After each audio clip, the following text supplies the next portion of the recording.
আগামীকাল বাংলাদেশে যে সমস্ত দোকান রেস্তোরাঁ বা শপিং মল বাংলাদেশের যত আনাচে কানাচে ইসরায়েলি পণ্য আছে সকলে বয়কট করবেন। কিভাবে? কোনো দোকানকে লুট করে না, সমস্ত পণ্য তারা নিজ নিজ দায়িত্বে তারা ফেলে দিবেন। কালকে 12 তারিখ সকল আলেম উলামারা বাংলাদেশের যে সমস্ত লোক আছে আমি মনে করি সবাই মিলে রাস্তায় নামবে। ওই রাস্তা নামার সময় আমার আপনার সকলের ঐক্যবদ্ধ হয়ে একসাথে ফিলিস্তিনির পক্ষ হয়ে আল্লাহু আকবার ধ্বনিতে আমাদের রাস্তায় নামা দরকার। আর এই সমস্ত পণ্য হাতে নিয়ে Coca Cola, Tang, Pepsi, Dove shampoo, Mirinda, cake ও সমস্ত প্রোডাক্ট হাতে নিয়ে তাদেরকে এভাবে বয়কট করতে হবে। এপ্রিলের 12 তারিখ নতুন ইতিহাস হতে যাচ্ছে বাংলাদেশের পক্ষে। নতুন ইতিহাস কি? অর্থাৎ ফিলিস্তিনিদের পক্ষে হয়ে আমরা বাংলাদেশের সকল মুসলমান, ধর্মপ্রাণ মুসলমান আল্লাহু আকবার ধ্বনিতে সারা বাংলাদেশের মাটিকে ইনশাল্লাহ কাঁপাবো এবং ইসরায়েলকে দেখিয়ে দিব যে আমরা সারা পৃথিবীর মুসলমান এক হয়ে গেছি। আর আমাকে অনেকে বলতেছে বয়কট কিভাবে করে। দেখেন ভাই, আমি একটি বিষয় আপনাদেরকে বলবো, বয়কট অনেকভাবেই করা যায়। আজকে একটা সোশ্যাল মিডিয়াতে ভাইরাল হয়েছে একটি বিষয়, ইন্ডিয়ার মানচিত্র দিয়ে বাংলাদেশের অনেক পণ্য, যাতায়াত পণ্যবাহী লঞ্চ, কার্গো বা আকাশপথে অনেক কিছু তারা বয়কট করেছে আমাদের বাংলাদেশের পণ্য যানবাহন ট্রানজিট না করার জন্য। এটা হচ্ছে বয়কট। এখন আমার সামনে দেখেন সারি সারিবদ্ধভাবে কিছু প্রোডাক্ট আমি ক্রয় করেছি। আমি কারো দোকান থেকে লুট করি নাই, কারো কাছ থেকে নিয়ে আসি নাই, কারো কাছ থেকে জুলুম করি নাই। অর্থাৎ আমি আমার টাকার উপার্জন দিয়ে এগুলা ক্রয় করেছি। এগুলা যদি আমি ক্রয় করে অর্থাৎ আমি যদি ফেলে দেই, এটা একটা বয়কট। আর বাংলাদেশের মাটিতে নতুন করে এই সমস্ত পণ্য দেখায়, এটা কোকা-কোলা, এটা বাংলাদেশে আসছে ইসরায়েলের পণ্য, অর্থাৎ এই সংস্থাটা ইসরায়েল। এটা বাংলাদেশের মাটিতে আর না আসার জন্য যে সমস্ত পদক্ষেপ দরকার, অর্থাৎ ইউনূস সরকার যদি সেই সমস্ত পদক্ষেপ নেয় তাহলে এটা হচ্ছে বয়কট। এখন বাংলাদেশের মাটিতে এটা আসবে বাইরে থেকে, দোকানদাররা কিনবে। এখন দোকানদার কাছ থেকে যদি আপনারা লুট করে নিয়ে আসেন, এটাকে বয়কট করা হয় না, এটাকে ছিনতাইকারী বলা হয়। মুসলমান কোনোদিন ছিনতাই করতে পারে না, মুসলমান কোনোদিন অন্যায় করতে পারে না। আমি এটাকে কোনটা যে বিষয়টা সুন্দরভাবে বয়কট করা লাগে সেই বিষয়টি আপনাদেরকে এখন স্পষ্টভাবে দেখাচ্ছি। এখন দেখেন, এটা হচ্ছে বয়কট। এটা কোকা-কোলা। আগামীকাল বাংলাদেশে যে সমস্ত দোকান রেস্তোরাঁ বা শপিং মল বাংলাদেশের যত আনাচে কানাচে ইসরায়েলি পণ্য আছে সকলে বয়কট করবেন। কিভাবে? কোনো দোকানকে লুট করে না, সমস্ত পণ্য তারা নিজ নিজ দায়িত্বে তারা ফেলে দিবেন। কোথায় ফেলে দিবেন? রাস্তায় ফেলে দিবেন। আমেরিকাকে দেখাবেন যে আমরা এই সমস্ত পণ্য বয়কট করতেছি, তোমাদের পণ্য আর আমরা ক্রয় করব না।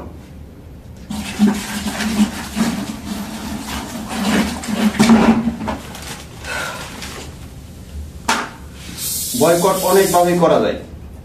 শুধু যে লুটপাট করে, বাটা শোরুমে লুটপাট করে বাংলাদেশের মুসলমানদেরকে বিশ্বের মানুষের কাছে একটা চুর আখ্যায়িত করাকে বয়কট করে না। আমি দেখেন কিভাবে বয়কট করতেছি, আমার কাছ থেকে শিখেন। হতে পারে জিনিসটা আপনাদের কাছে উল্টা মনে হতে পারে, কিন্তু রিয়েলি এটাই সত্য। ধরেন আপনি বাংলাদেশে আছেন, আমি বাংলাদেশে আছি, আমার প্রতিবেশী আমার ভাই একটা সুপার শপ দিয়েছে, তার দোকানে লক্ষ, 10 লক্ষ, 20 লক্ষ, এমনকি 1 কোটি টাকার মাল আছে। কি আছে? ধরেন পেপসি আছে, কোকা-কোলা আছে, মেরান্ডা আছে, ডাব শ্যাম্পু আছে, এই যে নিসকেট কফি আছে, এগুলা, এই যে ট্যাং আছে, এই যে আমরা রমজান ইফতারি করার সময় এগুলা কিন্তু অনেকে আমরা ঠান্ডা জাতীয় পানির সাথে, কুমুর পানির সাথে মিশিয়ে খাই, তো এগুলা আছে। তো এই সমস্ত পণ্যগুলা আমি আমার প্রতিবেশীর দোকানে প্রতিনিয়ত দেখতে পাচ্ছি। এগুলা তারা ক্রয় করেছে ব্যবসা করার উদ্দেশ্যে, কিন্তু তাদের তো উদ্দেশ্য ছিল না যে গাজা ইসরায়েল সহিংসতার কারণে যে আমার দোকান লুট হয়ে যাবে, এই সমস্ত বিষয়।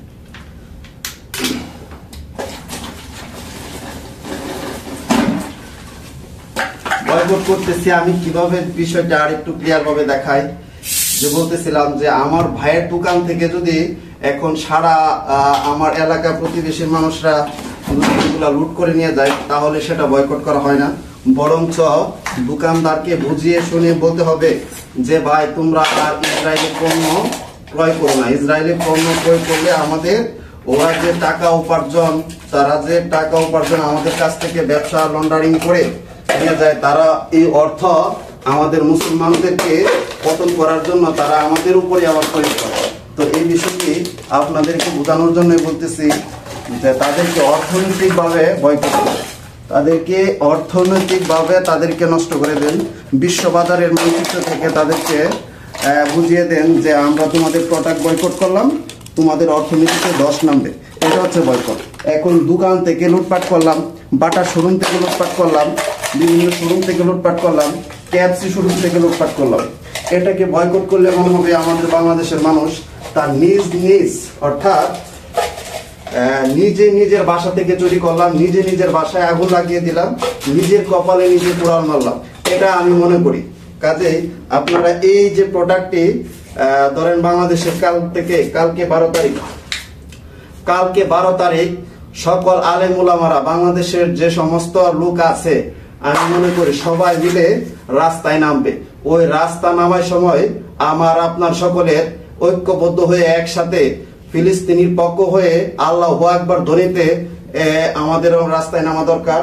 আর এই সমস্ত পণ্য হাতে নিয়ে Coca Cola, Tang, Pepsi, Dove shampoo, Mirinda, cake ও সমস্ত প্রোডাক্ট হাতে নিয়ে তাদেরকে এভাবে বয়কট করতে হবে। রাস্তায় ফেলে রোলার দিয়ে চেপে বয়কট করতে হবে। আপনারা অনেকে বাসনা লাগতে পারে যে ভাই বিষয়গুলো অনেক খারাপ লাগতেছে যে আপনি এত টাকা সম্পদগুলা কিভাবে নষ্ট করতেছেন। ভাই আপনাদেরকে দেখাচ্ছি বিষয়টি, একটু যদি দেখেন যে মুসলমানরা কত যে কষ্ট, নির্ভয়, কত যে সহিংসতা শিকার হচ্ছে, সে রাগে ক্ষোভে আপনাদেরকে বিষয়টি আমি দেখাচ্ছি। দেখেন আমার বাড়িটি ভরে গেছে, তো আমি এখানে কত টাকার প্রোডাক্ট ক্রয় করেছি সেটা যদি আপনাদেরকে বলি তাহলে এটা একটু লজ্জাজনক বিষয় যাবে। আমি বলবো না, কিন্তু আপনাদেরকে এতটুকু বলবো যে ভাই কোনো দোকানে লুট করবেন না, কোনো কারো মাল নষ্ট করবেন না, কারো মাথায় বাড়ি দিবেন না। সেটা আমাদের মুসলিম ভাই, সে আমাদের বাংলাদেশের নাগরিক। তার দোকান থেকে একটা মাল নষ্ট করা মানে আমার নিজের সম্পদটুকু নষ্ট করা। তার মালটুকু ক্রয় করুন, তাকে বুঝিয়ে শুনে বলুন, তার মালের প্রয়োজনে অর্থ দিয়ে তাকে সহায়তা করুন, ভবিষ্যতে যেন সে আর বাংলাদেশে ইসরায়েলি কোনো পণ্য না ক্রয় করে সেই পদক্ষেপ নেন। বাংলাদেশের মাটিতে ইসরায়েলের কোনো পণ্য চলবে না, সে পদক্ষেপ নেন। আগামীকালকে যে জুলুস হতে যাচ্ছে, রাজপথে যে মিছিল হতে যাচ্ছে, সেই মিছিলে সবাই একত্রিত হন এবং আমি আপনি নিজ দায়িত্বে এটা দেখেন আমরা কিন্তু প্রতিনিয়ত কফি খাচ্ছি। কোন কফি খাচ্ছি? এই কফিটা দেখতে পাচ্ছেন, এটা হচ্ছে কফি, নিস্কেট কফি। বাংলাদেশে এমন কোনো মানুষ নাই যে এই কফিটা খায় না। তো আপনারা যে কফি খান, তো এই কফি যে আসল রহস্যটা আজকে আমরা আগে জানতাম না, এখন বিভিন্ন আলেম ওলামাদের কাছ থেকে আমরা একটু জানার পরে বুঝলাম যে এটা একটা ইসরায়েলি পণ্য। আমরা যে ডাব শ্যাম্পু দিয়ে গোসল করি, আমরা যে মাথায় ডাব শ্যাম্পু ব্যবহার করি, লাক্স সাবান ব্যবহার করি, ডেটল সাবান ব্যবহার করি, ওই সমস্ত প্রোডাক্টও কিন্তু ইসরায়েলি পণ্য। কাজেই সমস্ত পণ্য, যে সকল পণ্য ইসরায়েলি পণ্য, আমি মনে করি একটা পণ্য বাংলাদেশের মাটিতে না চলুক। এমনকি বহির্বিশ্বে যত মুসলমান কান্ট্রি আছে, প্রত্যেকটা মুসলমান কান্ট্রি থেকে এই ইসরায়েলি পণ্য বয়কট করুন। মুসলিমদের স্বার্থের জন্য, মুসলিমদেরকে বাঁচানোর স্বার্থের জন্য সকলে একত্রিত হন। এই যে পপকর্ন, এটা অবশ্যই আপনারা বাংলাদেশের অনেকে চিনেন, আমার পাড়া প্রতিবেশী তারাও চিনেন। এটা হচ্ছে পপকর্ন।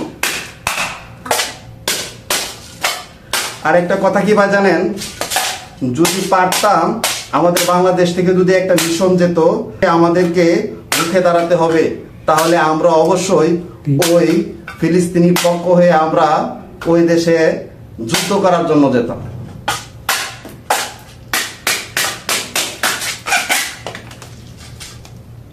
কিভাবে যে প্যাকেট করেছে,